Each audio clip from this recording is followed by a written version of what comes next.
বালুরঘাটের আত্রাই নদী ব্রিজের কাছে নদীর বাঁধে ফাটল, ধসে গিয়েছে কংক্রিটের স্ল্যাব।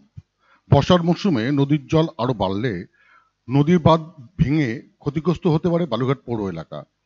পৌরসভার ১৩, ১৪, ১৫ নম্বর ওয়ার্ড সহ চকবিঘু গ্রাম পঞ্চায়েতের বিস্তীর্ণ এলাকা ক্ষতির মুখে পড়তে পারে বলে স্থানীয় বাসিন্দারা জানান। তাদের দাবি, অতি শীঘ্রই এই বাঁধের কাজ করতে হবে।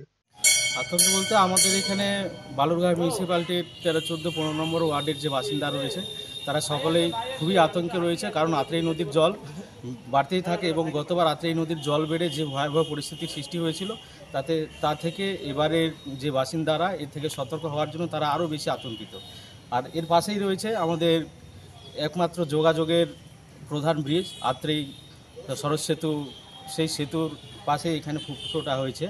তো এই ফুটো হওয়ার জন্য যদি সেতুর যদি কোনো ক্ষতি হয়ে যায় তাহলে পার্শ্ববর্তী আমাদের এদিকে যারা প্রায় ১ থেকে ১.৫ লক্ষ মানুষের যাতায়াত খুবই সমস্যা হবে এবং স্কুলে যাতায়াতকারী স্টুডেন্টদের একমাত্র যোগাযোগের যে সেতু সেটাও ভেঙে পড়বে এবং অসহায় পরিস্থিতি দেখা দেবে এবং আশেপাশের যে বাসিন্দারা রয়েছে তাদেরকে এখানে ঘর বাড়ি ছেড়ে চলে যেতে হবে এবং আমরা চাই অতি দ্রুত যেন প্রশাসন এই বিষয়ে হস্তক্ষেপ করে এবং ইমিডিয়েটলি যেন ইরিগেশন ডিপার্টমেন্টকে এগুলোকে জানিয়ে ইরিগেশন ডিপার্টমেন্টকে যেন এগুলো কাজ করিয়ে দেয়। আত্রাই নদী ব্রিজের কাছে নদী বাঁধে ফাটলের খবর পেতেই তড়িঘড়ি পরিদর্শনে আসে সেচ দপ্তরের আধিকারিকেরা।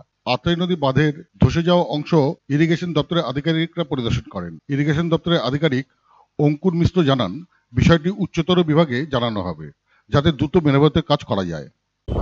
ভোগ হয়েছে একটা ছোট থেকে, ওইটাকে আমরা হায়ার অথরিটিকে ফটো তুলে পাঠিয়েছি। এখন তারা ঠিক করবেন যে কাজটা করাটা কতটা জরুরি এবং কিছু একটা প্রতিকার করা হবে এটা।